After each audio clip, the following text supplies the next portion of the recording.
السلام عليكم. لا تنسوا الإعجاب بالفيديو والاشتراك في القناة تشجيعا لنا لنستمر بنشر المزيد إن شاء الله. أعزائي المشاهدين، أهلا ومرحبا بكم أينما كنتم وأينما حليتم وسعدتم طيبتم وطاب يومكم. خوتي الأعزاء، راح نحكيو على مباراة المنتخب الوطني الجزائري أمام نظيره السويدي اللي راح تلعب إن شاء الله اليوم الثلاثاء. كما على بالنا كل أنه في شهر جوان كاين توقف دولي، كاين اللي يلعب فيه تصفيات كأس العالم سواء في آسيا سواء في إفريقيا، سواء عفوا إفريقيا ما كانش، كاين في آسيا، كاين في أمريكا الجنوبية وكاين في أوروبا.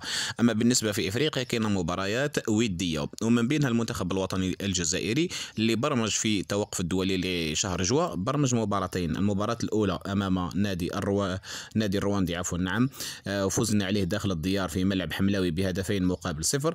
المباراة القادمة اللي راح تجمع بين المنتخب الوطني الجزائري والمنتخب السويدي وراح تلعب في مدينة ستوكهولم في السويد، عاصمة السويد. المباراة راح تلعب إن شاء الله يوم 10 جوا 2025، بما يعني يوم الثلاثاء هذا اللي رانا فيه حاليا.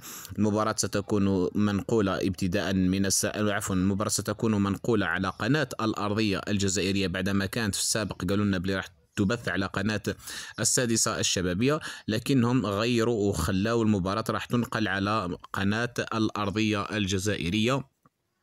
انطلاق المباراة إن شاء الله سيكون ابتداء من الساعة 6 مساء بتوقيت الجزائر، يعني 6 راح تبدأ المباراة. مباراة قوية جدا. شفنا المباراة الأولى المباراة الأولى تاع المنتخب الجزائري ضد المنتخب الرواندي، أنه المنتخب الرواندي رجع اللورا ودار تكتل في الخلف، يعني هذا واش اللي خلانا أننا نتستيو، كي يقول الواحد نتستيو أكثر الهجوم نتاعنا.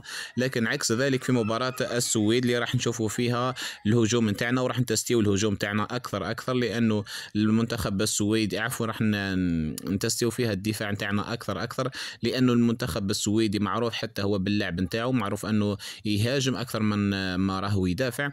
يعني راح نشوفوا الدفاع نتاعنا، راح نشوفوا وسط ميدان تاعنا، وفي نفس الوقت راح نشوفوا كذلك حتى الهجوم تاعنا، ونتوقع انها تكون تشكيله ممتازه في هذه المباراه. ونتمنوا انه ان شاء الله يعطي فرصه للشياخه، لانه بحكم انه الشياخه يلعب في الدوري الدنماركي، والدنمارك قريبه للسويد وعندهم نفس الاجواء، نفس العادات، نفس كل شيء، يعني خصوصا من ناحيه الاجواء ومن ناحيه العقليه تاع هذه الدول.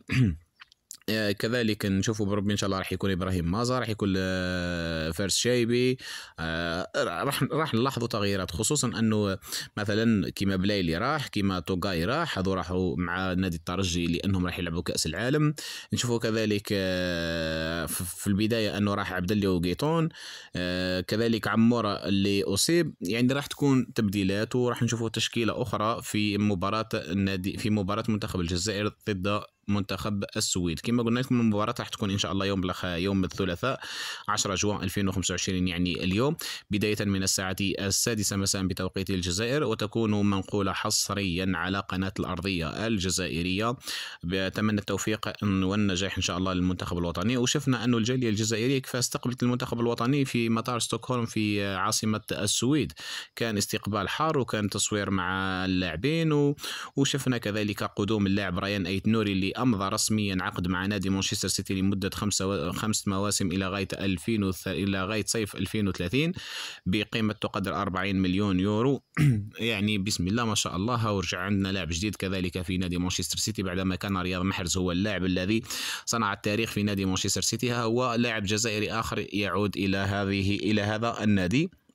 خصوا له طائرة خاصة من إنجلترا مباشرة نحو السويد، والتحق حتى هو بالمجموعة، وشفناه في تحضيرات، وشفناه في تدريبات المنتخب الوطني في السويد. نتمنى إن شاء الله أنه هذه المباريات تكون مفيدة للمنتخب الوطني، وبيتكوفيتش يأخذ منهم بالدرس، وحظ موفق للجزائر، ولم لا التأهل إلى كأس العالم 2026. والسلام عليكم ورحمة الله وبركاته. إن أعجبك الفيديو لا تنسى الإعجاب والاشتراك في القناة.